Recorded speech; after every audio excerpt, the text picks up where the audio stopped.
can't help being afraid.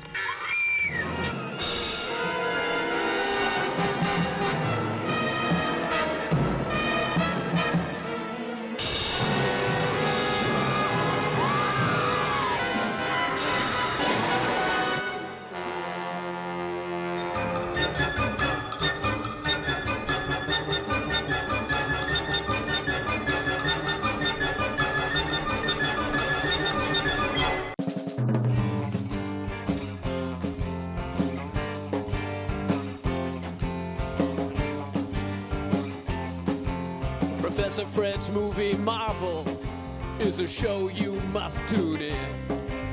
It's broadcast every week on SCCtv. It'll make you jump out of your skin. Professor Fred's Movie Marvels tonight.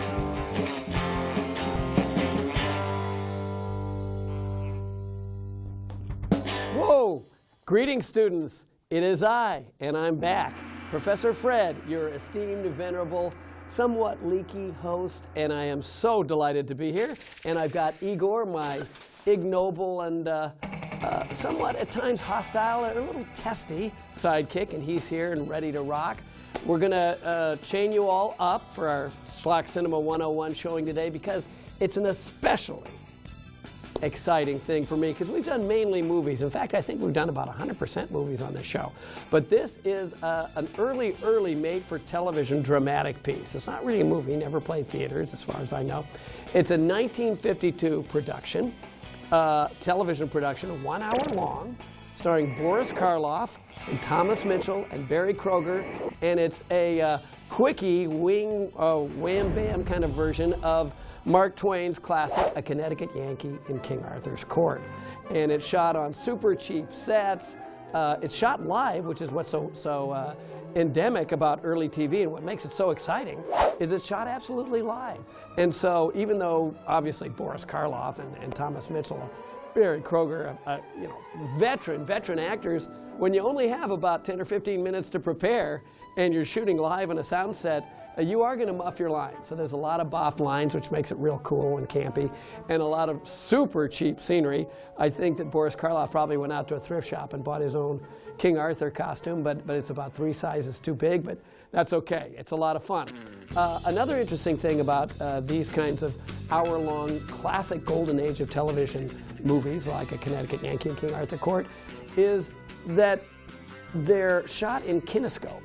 And kinescope is a fantastic process. It was the first and most primitive method of recording television programs.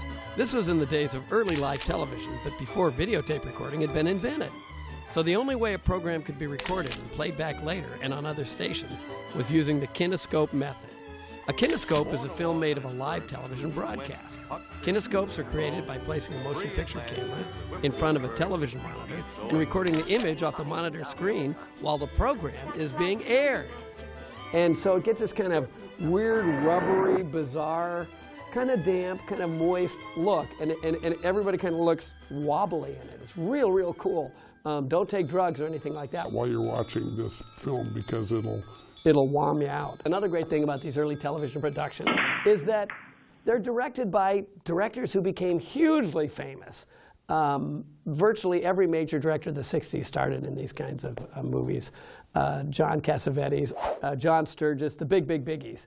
This particular one is directed by an unknown director at that time called Franklin J. Schaffner. And Franklin J. Schaffner had a very big career in the 1960s and 1970s. He directed Planet of the Apes. He directed Papillon, starring Dustin Hoffman and Steve McQueen. He directed The Boys from Brazil with Gregory Peck. Franklin J. Schaffner is a big biggie. But he wasn't when he directed this. He was just a struggling little guy, like Professor Fred, just a scared little man is what he was at that point. And now I think it's time to make sure, Igor, that everybody's chained down. Everybody's got your pens and paper and pencils, because we will be having a quiz right in the middle, so pay close attention to the movie. We are ready for the 1952 production of A Connecticut Yankee in King Arthur's Court, starring Thomas Mitchell, Boris Karloff, and Barry Kroeger. Everybody lash down, all doors locked. Igor, roll 'em!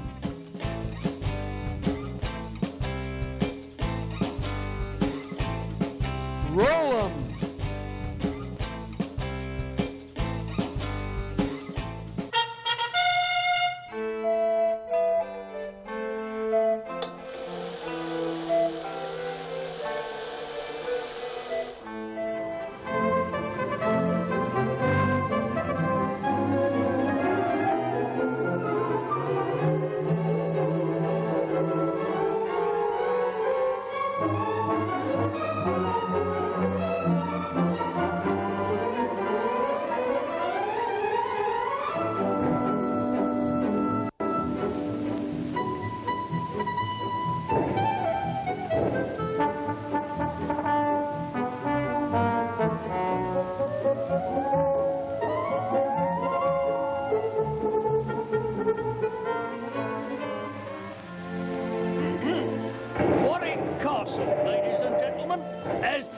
By Gainsborough in 1747 and acquired by the 36 Earl of Warwick in 1821.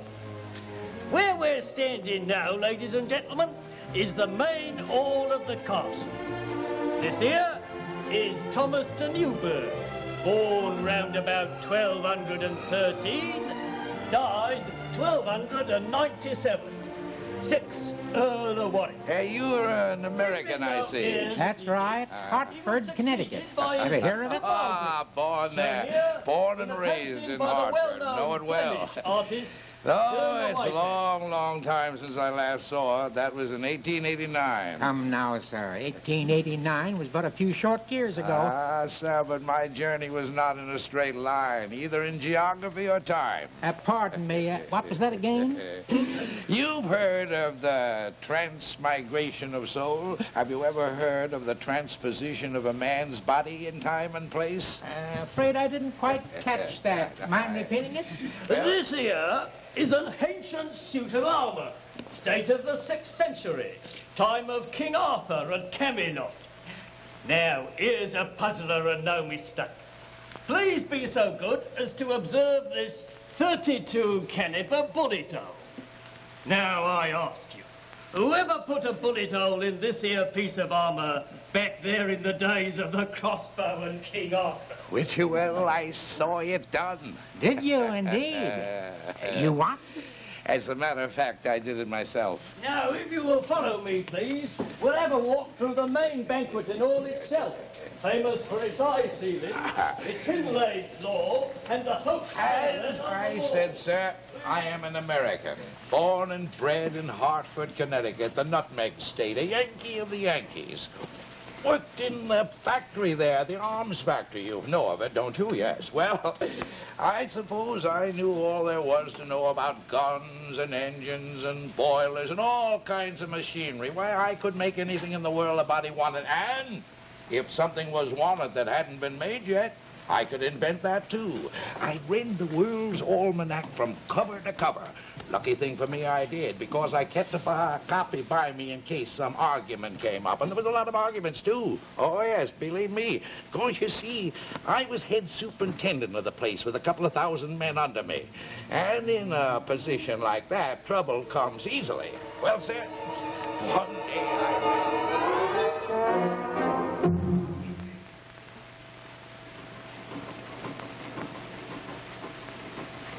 My fault, is it? Come on up close to me and say that, Hank Morgan. Close enough, Hercules. Those pistols came off your bench.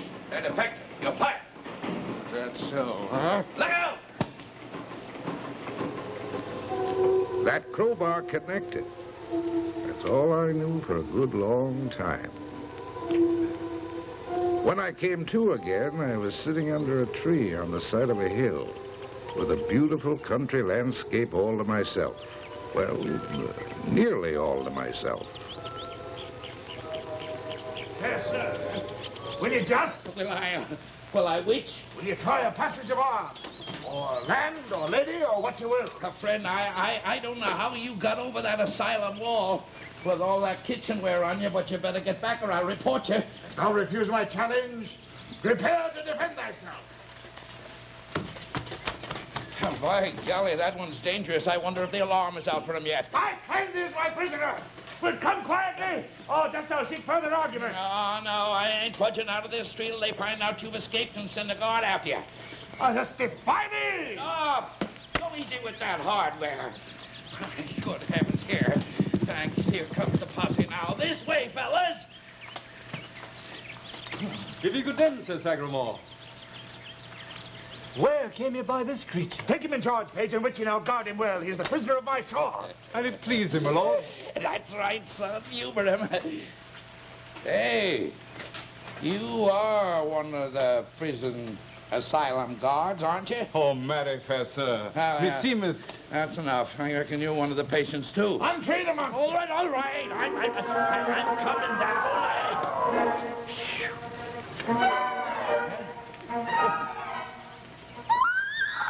Well,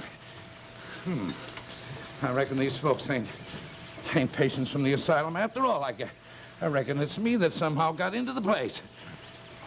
Look, son, you seem a little saner than the others. How do I get in touch with the head keeper? Oh, prithee, do not let me. Let you what? Hinder me, then, if it please thee better. We must needs proceed on our journey at once. Our journey? Where we go? Oh, Hartford? Yonder. Oh, Bridgeport, huh? Do you not see yon battlements? Is not the castle at Camelot? It's not. Or ist. It.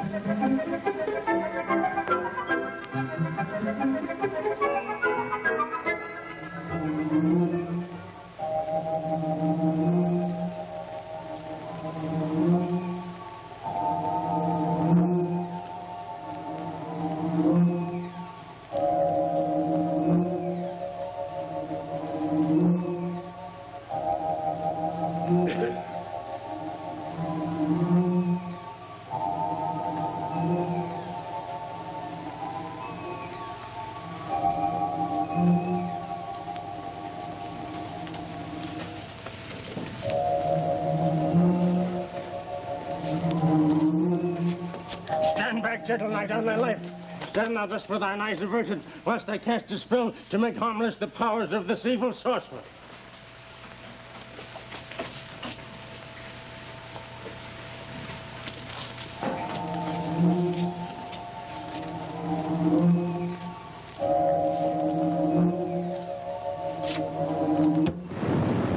Get me out of here. Get me out of here!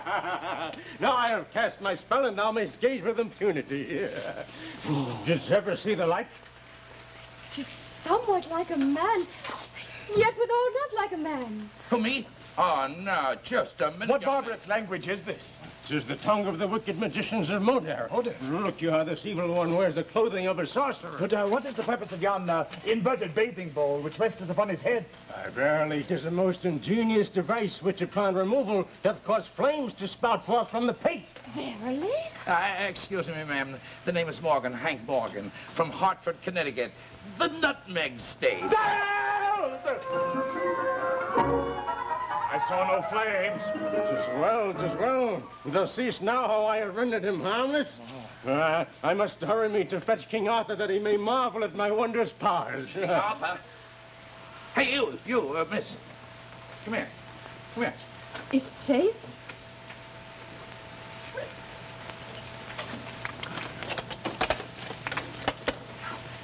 Where am I? Why, marry, sir, knowest not thou art in the dungeon at King Arthur's court? King Arthur's court, huh? Tell me, which way is up? And down. Yes. Now, how do I get out of here? No, never mind. Look. Think hard. What date is today? Well, marry, sir, 'twere no mystery to know what day it is. It is the 21st day of the month of June in the year 528. 528, eh? Oh, in sooth, this I know, gentle sir. For being born this same day of June in the year 513. No, wait a minute, cut it out. You mean to stand there and tell me that you were born in the year 513? Oh, no. You don't look it. Oh, you marry, sir, and thou wouldst laugh. Well, then listen thee well, for I have a jake to split your sides. I'm down, ready? Right so it happened. that upon a recent journey I did encounter a nobleman of my acquaintance whom I recalled I had observed upon a previous even in the company of a good woman whose name and features I knew not. Well, good day, noble sir, quoth I, and prithee tell me, who was that good woman with whom I perceived thee but yestereve? Whereupon quoth the noble knight, that were no good woman, that were my wife! That settles it. No more. Do you understand? I'm not going to stand here in my own dream and hear that one again. This must be a nightmare. Stand aside, that I may gaze upon this monstrous demon. When it please your majesty, do not all at once gaze full upon him, lest the shock be too great. Boo! A most pitiful spectacle. And yet, methinks the poor creature doth bear some distant kinship with mankind. Would be a kindness to burn it alive. Oh, no, not my own dream. No, sir, your majesty, thanks just the same for your kindness. Aye, my liege, he must be burned at the stake, and that quickly, too, ere he regain his evil power and destroy us all. And then, please your grace, we will burn him at the stake at high noon this very day. Now, look here. I'm going to count up to 3 to you here. And when I open my eyes, you're all going to be gone. At the count of 3, I'm going to be back in the factory and finish my fight with Hercules. You ready? 1, 2, 3.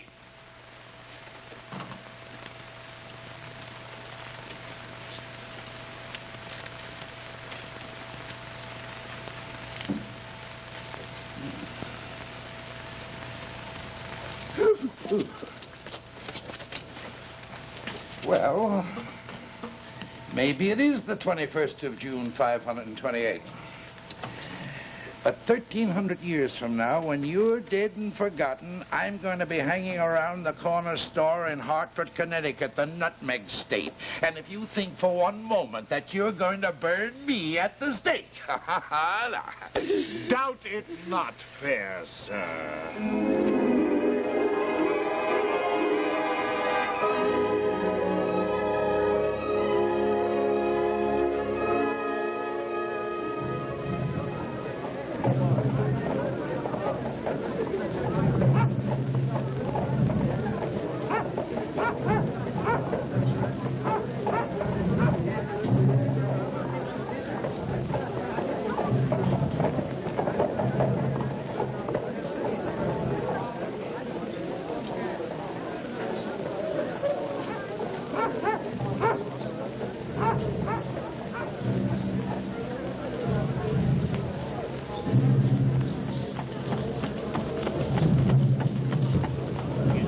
Readiness? Well then, Merlin, burn the monster and be done with it. At once, your majesty. Hey, you, whatever your name is. I'm called Alessandra, gentle sir. Well, Sandy, what are you trembling for? It's only a dream. Nay, it is no dream. And thou art undone. Yeah, I wish I were undone. Clarence, my boy, you don't happen to have a knife handy. Oh, la, sir. Know thee not thy bonds but the trappings of the ceremony, and worthy of the merest gossamer, yet thou couldst not move, for Merlin hath cast a spell over thee. Oh, yes, eh? Well, I'm a bit of a magician myself, and if you'll just slip me a knife, I'll show that chuckle-headed old humbug a trick or two. Oh, I dare not. There's life for you. I don't suppose anybody in the world ever had an opportunity like this.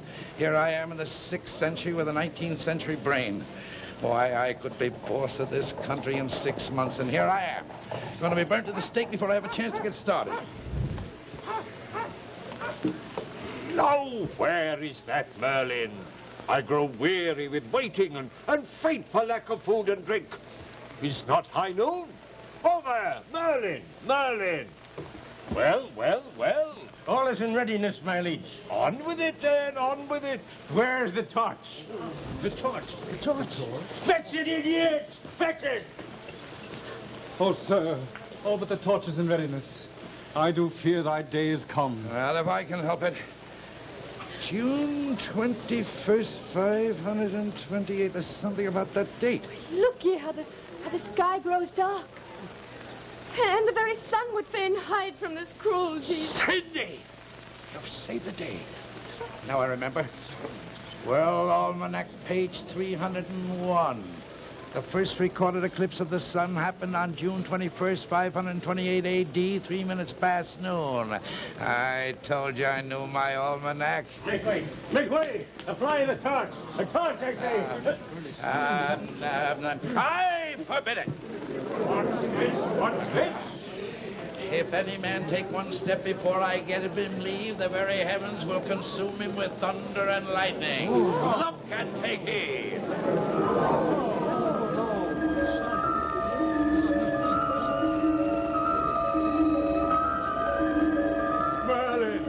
Where is thy spell? Sayest thou this sorcerer is truly helpless? Indeed, indeed, my liege, he is quite disarmed. Helpless am I? Look at the sky, look. Disarmed am I? Why, that old fuddy-duddy Merlin couldn't disarm a bumblebee. I've got some A1 magic in my bag of tricks. Now you just watch this one. What art thou doing to the sky? Smother the whole world in the deep blackness of midnight. The fruits of the earth shall rot for lack of light and warmth, and the people of the earth shall famish and die.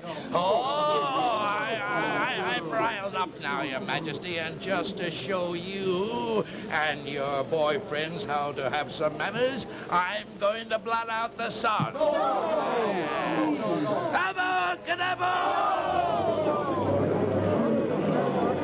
Be merciful, great sorcerer. Name thy terms, even to the halving of my kingdom, but banish this calamity. Spare the sun. Oh, sir, thou hast with thy mercy, pray heed their cries. Bid the spell cease. We beseech thee, gentle sir, the sun is near blotted out.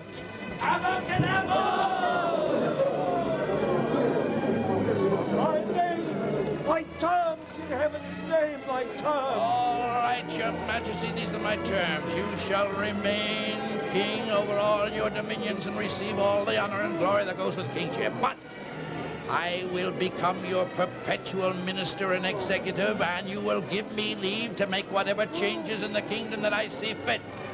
From now out, I'm boss around here.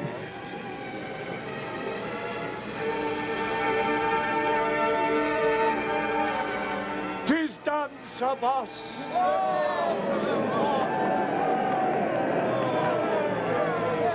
And now I beg thee, wipe away this creeping night, and restore light and cheer that all the world may bless thee. Okay, Your Majesty, let the enchantment dissolve and pass harmless away.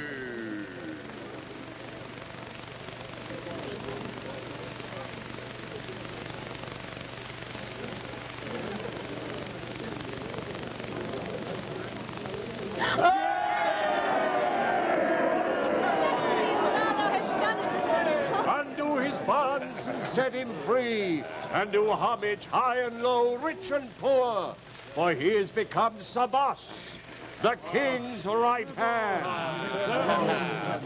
Yeah, it's a bargain, Your Majesty. There's nothing in the world I like so much as a good bargain. Why, we'll have this place showing a neat little profit before you can say nutmeg.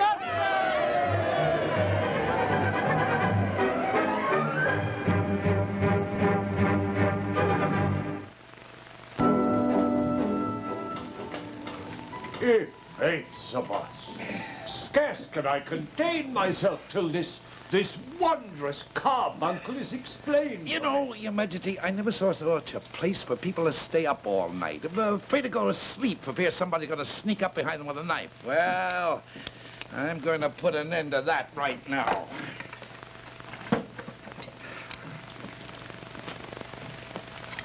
Observe, please. God's benison on thy enchantment. Ah, you get the point. You know, Your Majesty, the smallest child in my hometown could rig up a gadget like that. In fact, most of us did. And now I may sleep my fill, safe in the knowledge that none may enter unobserved. That's right, Your Majesty. Ah, here indeed is a wondrous enchantment. I prithee, let me hear it again. Try it yourself. It'll work. my command, being no sorcerer? Oh, yes, it was a little special kind of magic I ran up just so you could operate it without any trouble. Ah, very. Have at it, then.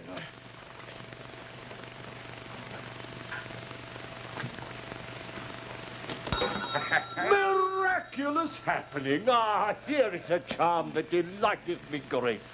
I prithee, sir, get thee on the other side while I remain here and counterfeit sleep.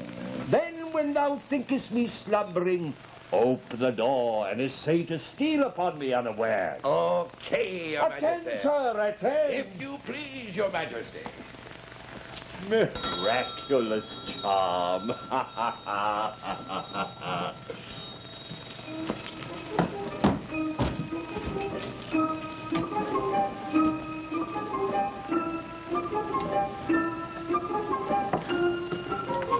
Good morrow, good my lord. Hello, Sandy. What are you up to? Oh, No, don't tell me. Right now I'm playing hide and seek with King Arthur. 1, 2, 3, 4, 5, 6, 7, 8, 9, 10. Ready or not, I'm coming. Aha! Have at the intended assassin, and rue thy foolhardiness ere thou diest. By my faith, Sir Boss, it lacketh nothing, this enchantment of thine. Well, I'm mighty glad it pleases Your Majesty. Pleases me. Never have my eyes beheld its fellow for delight. I prithee, sir, let us do it again. This time I will be you, and you me, and I... But if I might be excused, Your Majesty, I have some very important matters to attend to. And it please thee, Sir Boss. How wondrous.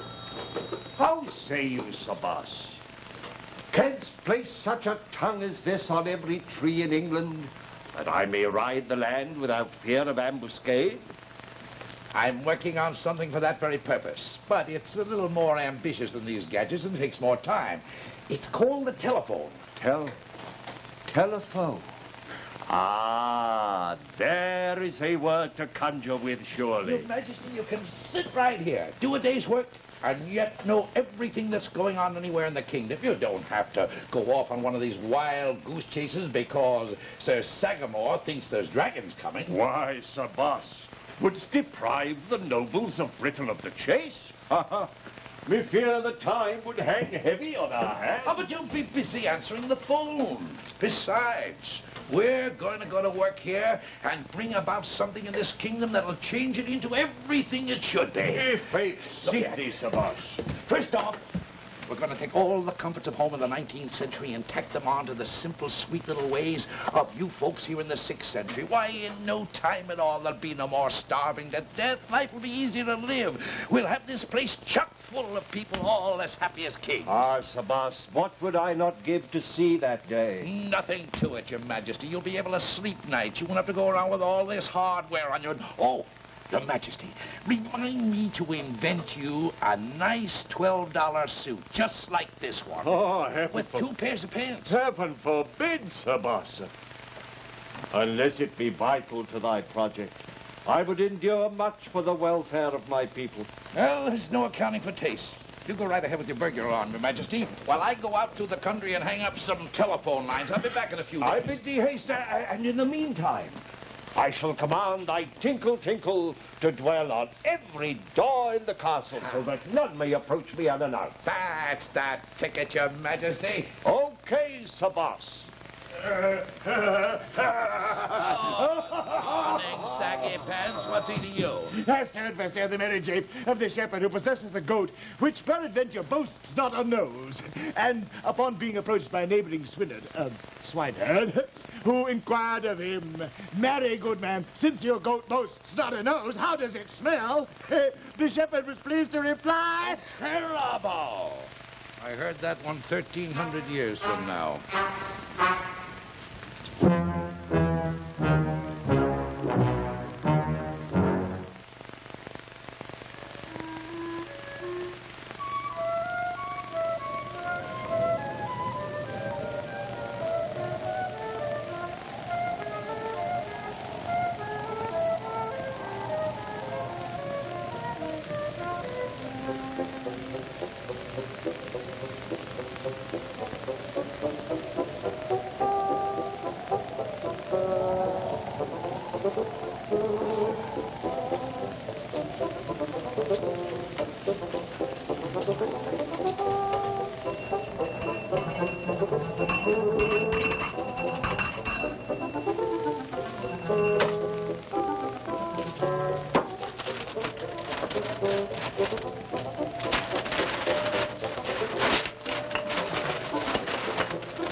Well, Merlin, stood upon a charm to rend powerless this devil's tinkle-tinkles.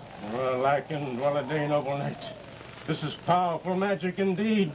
Try as I will, this tinkle-tinkle's tongue will not be stilled. Thou callst thyself a magician. Knowest thou not that while these demons' ding-dongs remain affixed to every portal in Arthur's chambers, our plans concerning the throne of England are forever confounded? Thou callst thy magic great, then magic us out of this dilemma. I will. Fair knight, noble knight. And now to Merlin's latest scheme. Although the castle can no longer be the scene of our attack, the world beyond the castle is happily free from these tinkling alarms which warn the king of interlopers. Well, what use is this intelligence when the king remains within these walls? But there are ways of making the king ride. Sir Boris is absent these several weeks and cannot gainsay me were I to go to Arthur with a vision of his sister, Morgan Le Fay, in dire distress. Such a vision could not fail but make my liege take to horse and ride toward London.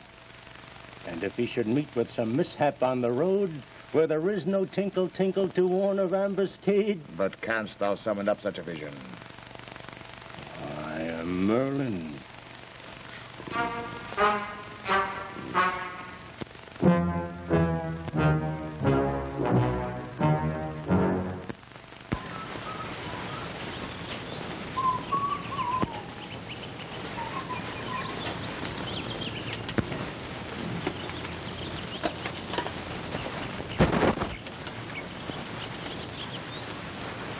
Knowest what thou ought to do?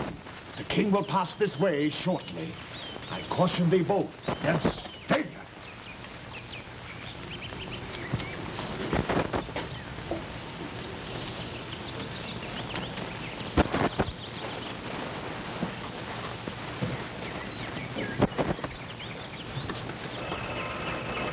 Hello. Hello, Central. Hello, Central. Hang it. Hello, Central.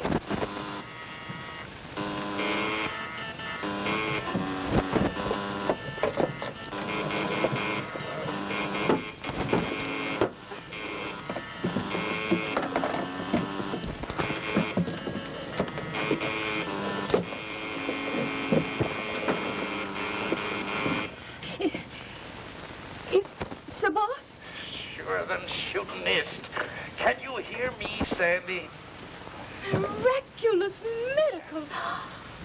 That such a hap should happen, and I am here to observe it. Oh, but verily, my lord, when you were here beside me, I could discern my voice no clearer. Oh, but it is a wondrous enchantment thou hast wrought, and one which will cast fear and dread into the hearts of all who would dare try to... No, hold it. Hold on, Sandy. Save the testimonial for the launching ceremonies. Right now, we have a crisis to cope with. Where's the king? Tell me quick. Oh, alack and well a day, Sir Boss. The king rides to his sister, Morgan Le Fay. But I can't hear you, Sandy. The king rides to his sister, Morgan Le Fay. Oh. The day was but 2 hours spent when Merlin came to Arthur with news of an alarming vision concerning the king's sister. Arthur immediately took him to horse and is even now upon the road. Hang it, there's a brace of cutthroats lurking around the bend. And never mind, Sandy, just stick to your guns. Maybe I can head them off at the pass.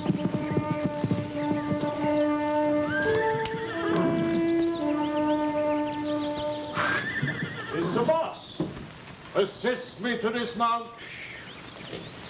Well met, Sir Boss. And has thy journey proved fruitful? Well, no complaints so far, but I'm sure glad I ran into you. I understand you're calling on your sister. Aye, 'tis true, but how canst thou learn so, being absent so long from Camelot? Oh, I just intercepted Merlin's vision, Your Majesty. Oh, reverend magician. And thou belittlest Sir Boss, and whisper to me that his powers are fraudulent? Thou art a false prophet and contemptible. My liege. How would you like to run up a little prophecy and show the king what's going to happen to him and what's waiting for him around the corner, huh? I'll give you a hint. What hangs from the lowest branches of a tree, ripe and ready to fall on the king's noggin as he rides by, huh? I have it, Sir Boss. Fruit. A pair of desperados with clubs and dirks. In sooth? Nothing was ever soother. Sir Boss lies, my liege. Oh, well, if Brother Merlin thinks I lied, let him mosey around the corner and prove it. And how would that be proof, fair sir? Since it is the king they mean to kill, where is the prophet were I to venture for? Enough both. Arthur Pendragon himself will truth or falsity of this report. No, now, not so fast, Your Majesty. We all know you're a brave man. There's no point in killing yourself to prove it. Stand aside, Sir Boss. This is for royalty. Oh, now you're making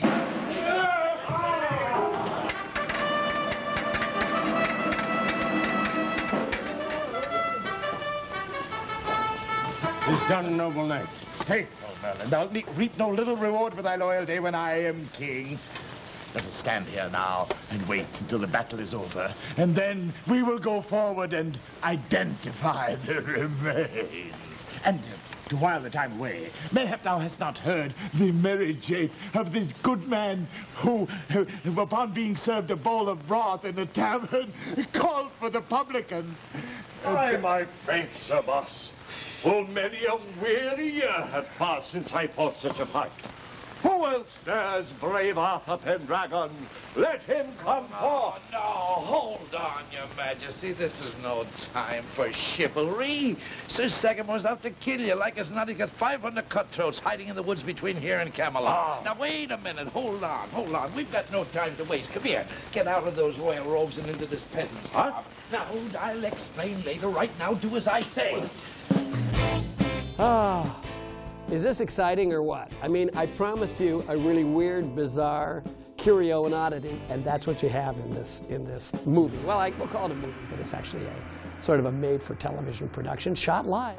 Hope you noticed a few botched lines by virtually all the stars, but you know, in that era, what was so cool about it, and what I wish we could get back to, is nothing was slick. I mean, they just kept on going, and nobody cared, and it has that real live kind of theatrical feel, which I think is what's fun about these golden age of television productions. These movies usually starred stars from the 30s and 40s that were on their way down, or young stars that were on their way up.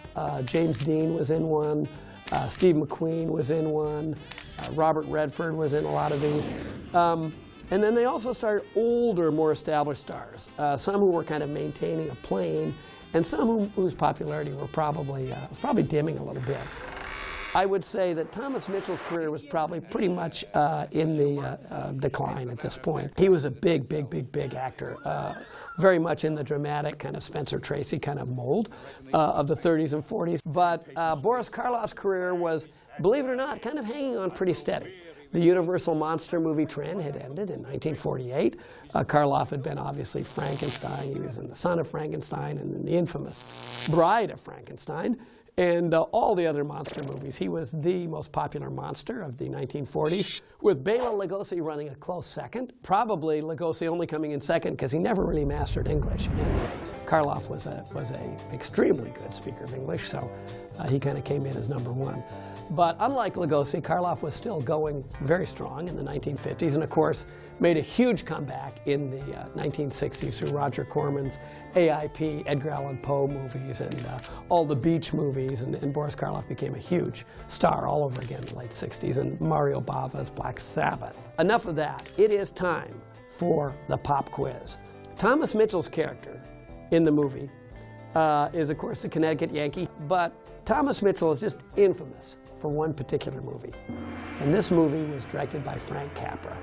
It's a perennial movie without giving too much away. It's shown every year, probably 7 or 8 times at around a certain holiday. Starred Thomas Mitchell as sort of a ditzy, discombobulated uncle who lost a major bank deposit and got the lead character of the film in quite a bit of trouble in this movie. And way ahead of its time, the movie also involves an angel, way before the Angels fad of the 90s. Tell me the name of the movie. It was directed by Frank Capra, but tell me the name of the movie, the year it came out, and give me the name, and this is the hard one, give me the name of Thomas Mitchell's character in the movie. I bet you can't do it. So, we'll see you after the movie. Igor, everybody still locked down? Roll 'em!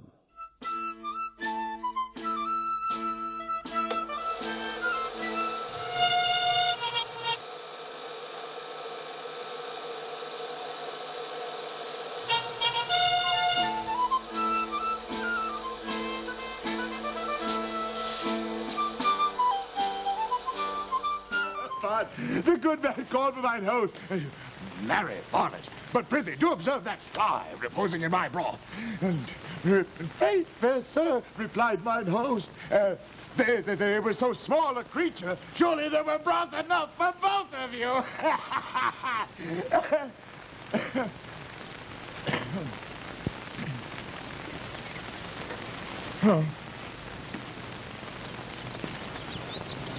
Oh! Well done, well done. Here they are, slaughtered. Here. No, the thunders, the villains. These are the fellows I paid to hire the deed. Arthur shall not escape me. I will be king. Aye, if ever Arthur and Sir Boris live to return to Camelot, we shall have much to regret. But wherefore did Arthur doff his crown and his robes? For evidence, they dressed themselves in the clothing of these 2 peasants the better to make their way to Camelot unmolested. How shall we overtake them? Hark, someone come.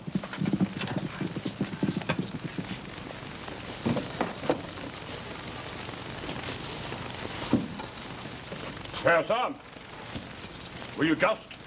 Sheathe thy sword. Nay, rather draw yours. I am Sir Nantries of Garland, Knight of the Realm, Squire of the Shire. Peace, good Nantries of Garland. This is Sir Sagramore le Desirous, Knight of the Round Table. Who art thou? I am Merlin, court sorcerer and advisor to the late King Arthur. Late King Arthur? Huh?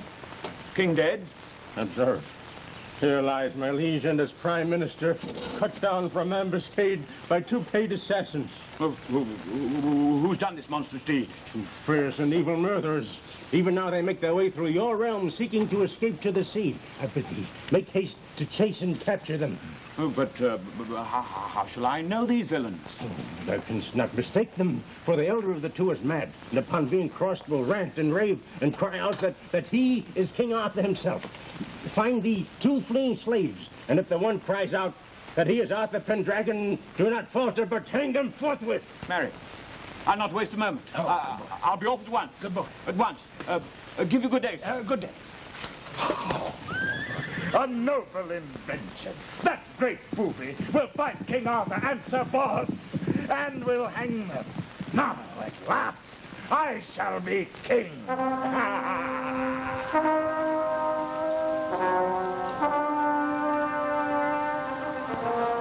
By my head, Sir Boss, he who doth travel afoot, face a long and weary journey. How long will it take to get to Camelot, say thou? Oh, what with hiding in the woods while the processions pass, a day or so, I reckon. Hey, on your feet, here comes quality. Is that a marvel? Let them come. You can't sit there, you're a peasant. You have to assume a humble attitude as they pass. By my head, Sir Boss, so travel weary am I cannot ride. No, I can't argue now. Here they come. Dost rise so tardily from thy ease when thou perceivest nobles on the road? I humbly ask your pardon, noble knight. This old man is my father. He's weak and infirm, and affected withal with a dizziness in the head. Indeed. Yes. Well met, then. I have a wondrous cure for dizziness of the head. Where's my whip? Oh, no, hold on. Dost thou take it on thyself to whip innocent travellers? Back for thy whip, false knight! Seize him! Knowest thou not that Arthur Pendragon and his minister Sir Boss stand before thee? No, he's mad. Pay no attention to him. The old boy's as crazy as a coot. Oh, so he's mad. Hey, oh, yes, he's mad. Oh, then these must be the two Sagamore commissioned us to find.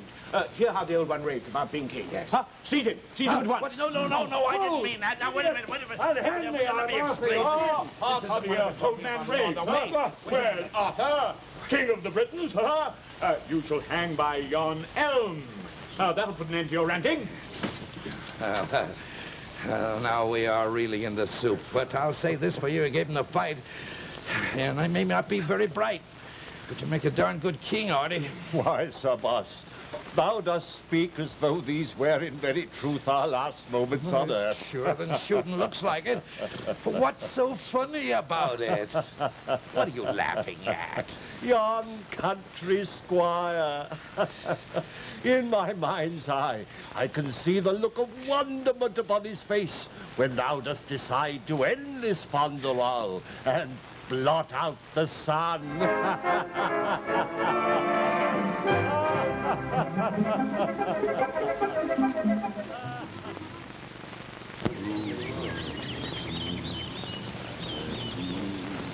Stands almost at noon. Hurry with those ropes, villains.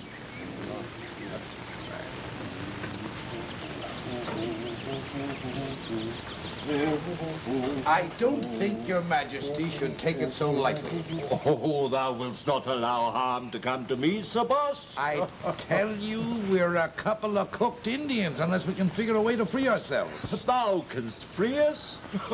These hours we've waited here, I bide it patiently, knowing full well thy silence bespoke the weaving of such charms and enchantments as may most happily effect our release.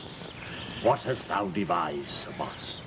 An invisible mist, perchance, or some spell to turn our enemies into chipmunks, squirrels, aye, even nutmeg, or other beasts of the forest. I give thee leave to improvise as thou wilt. I'm much obliged to your majesty. I'm touched by your confidence in me. What hast thou thought on, Sir Boss? I give thee leave to blot out the sun. Now, look here, your majesty. You better understand something about my enchantment. It ain't exactly parlor magic, you know. When I rear up and let go, it's got class. I can't turn it on and off just on the spur of the moment. But in an emergency. But I tell you, it needs preparation, and I haven't got my equipment with me. Sure, I'm trying to figure out some way out of this mess, but I'm afraid magic won't do it. What we need now is a miracle. Forsooth, prithee then, make a miracle. Oh, I wish I could. Because when it comes to old-fashioned courage, honor, and such, you people got my century-licked hands down. Of course, you've got a lot of superstitions, the same as we have, but I figured I could rub those out once I invented the printing press and the public school system.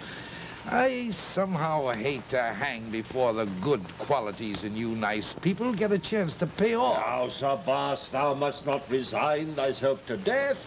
Willst not try one small enchantment? No, there's no use kidding ourselves, your majesty. We might just as well face it. Now here, have a cigar. What hast thou there? Well, I'll tell you, we're trapped. We're trapped, and for sure. Because if we sit here, yes, hello, boys, if we sit here without doing anything, now here, we're all right, we're right there. Oh. Well, I'll be hanged. Spare us. Spare us. Oh, cunning one, thou hast saved us again. Beware, sir. Reduce not thyself and us to cinders. Tell the folks who we are.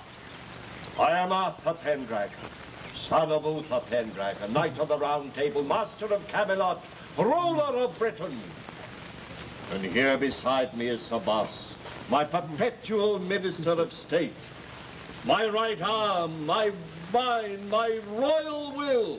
Does anyone here doubt I speak the truth? Oh, mercy, my liege, mercy. Blast us not all to an ember. We've been deceived. Sir Sorcerer Merlin's deceived us. Undo our bonds. Ah, now, Your Majesty, the next item on our agenda is to find out what's happening at Camelot, and fast.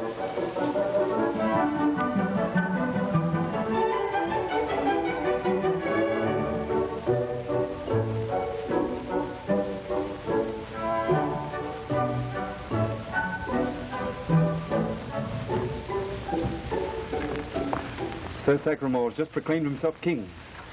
The coronation set for tomorrow, with Merlin officiating. In faith, Alisane, I doubt our safety here now. I have sorrow to have tears. We were the boss's friends and helpers. Now Sagramore says he's dead.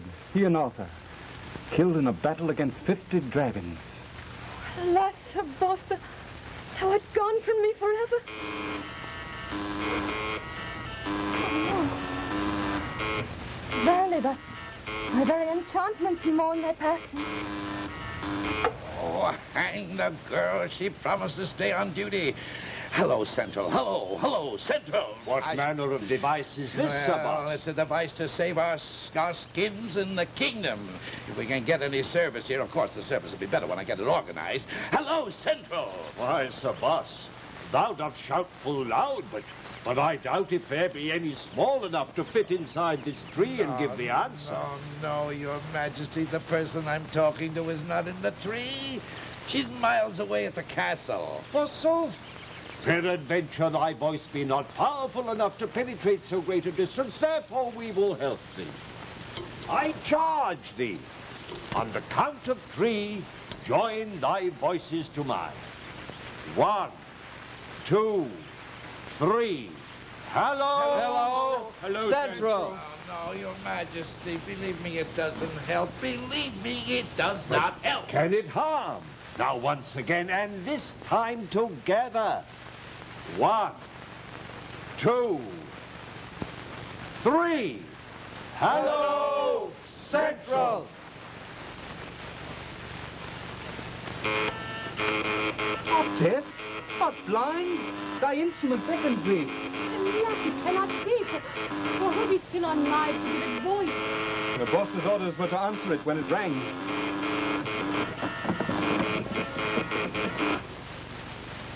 A number, prithee? Clarence, where in blazes have you been? It's Sir Boss! Yes. Sir Boss? Oh. Is Sir Boss still on live? On live? You bet I'm on live. So is the king. Can you hear me, Sandy? I am there, thankfulness. Oh, may the sun shine ever onward to brighten the gladness that is in my heart at these words. Oh. It doth talk. The little box doth talk to thee in accents most intelligible. Hello, Clarence. Clarence, Sandy, put Clarence on again, will you? My pleasure, Sir Boss. Clarence, tell me, what's happening? Oh, Mary, in a scant few hours from now, Sir Sagramore proposes to proclaim himself king.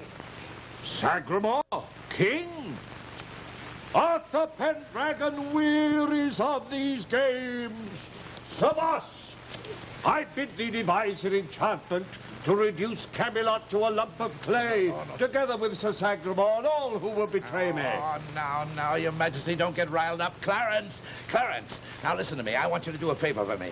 Go into my bedroom and get that wooden box that's under the bed. Then carry it to the castle entrance. That's all. This is a special bit of magic I've saved for a real emergency, and it looks as if this is it. Your Majesty, come on. We're going to get your kingdom back.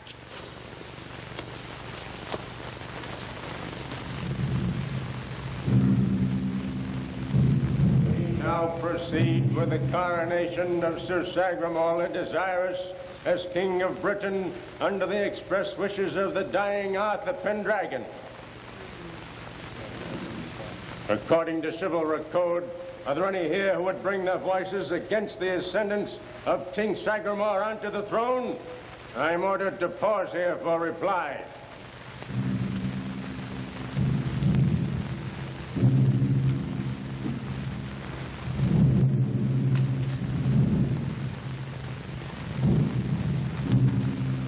To the first asking, there was no response.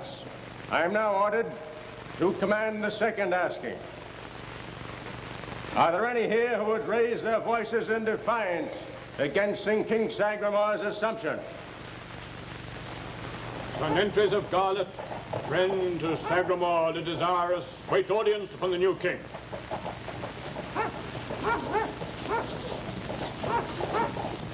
I'm here, Sir Boss. You got the box?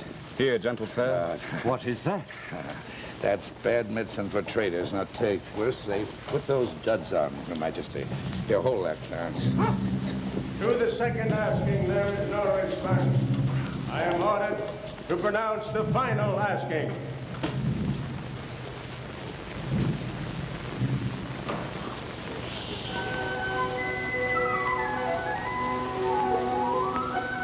Are there any here who do not recognize Sagramar the Desirous as King of Britain? Is the floor open for discussion of that motion? The boss speaks. The boss! The boss and the king. Out of the way, saggy pants. And sit in the throne, Your Majesty. The traffic is clear. Once more thou hast saved my kingdom in time of distress. Good Sir Boss, approach the throne that thy king may embrace thee. Much obliged, Your Majesty. At every turn thou hast confounded me. Never shalt thou foil me. Stop that nonsense, son. Thy charms can hurt me not, for I have Merlin's protection. Prepare to die! Boris!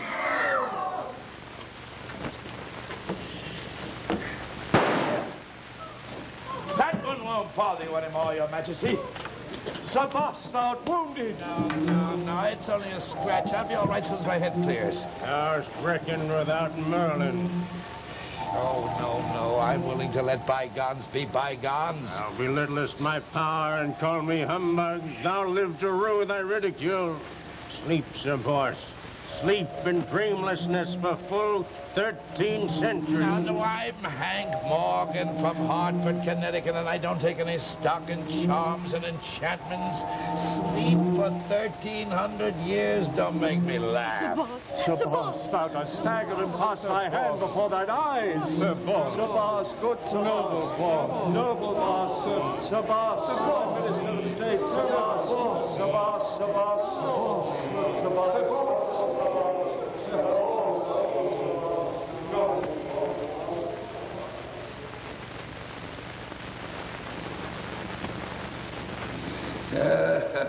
You know, whole saggy pants came running at me, and I just had time to shoot from the hip. Not a bad shot at that. Oh, sir, I'm sleepy. I'm Puget, as the fella says. Yes, it's getting late. I'm real sleepy. The way I feel now, I'd be glad for 1,300 more years of sleep. Give you good end. Well, sir.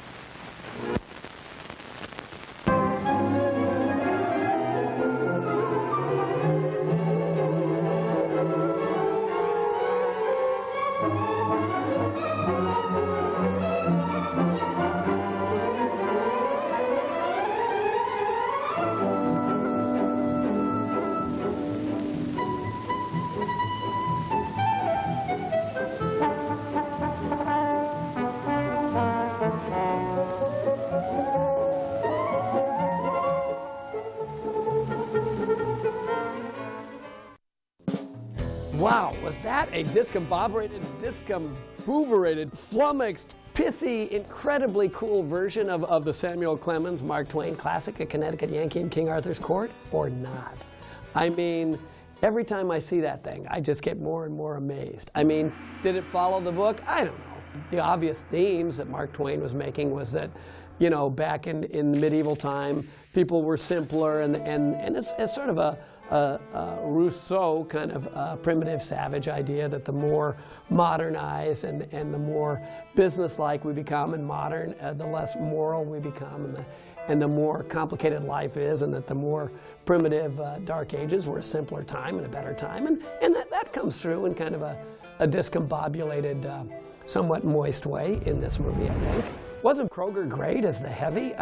You know, I know he was in movies like in the 30s and 40s and even 50s. Kroeger was one of those guys, it's like if you saw him in a dramatic show, you know, he was always a bad guy, and he really, really had it down. I mean, I don't think Barry Kroeger ever did a likable role, but a fun actor. And I think, of course, Karloff, fantastic. You know, just good in anything and at the top of his game at that point. His lines are undemanding and they're somewhat ridiculous, quickly written, and he knocks them off with a certain amount of panache.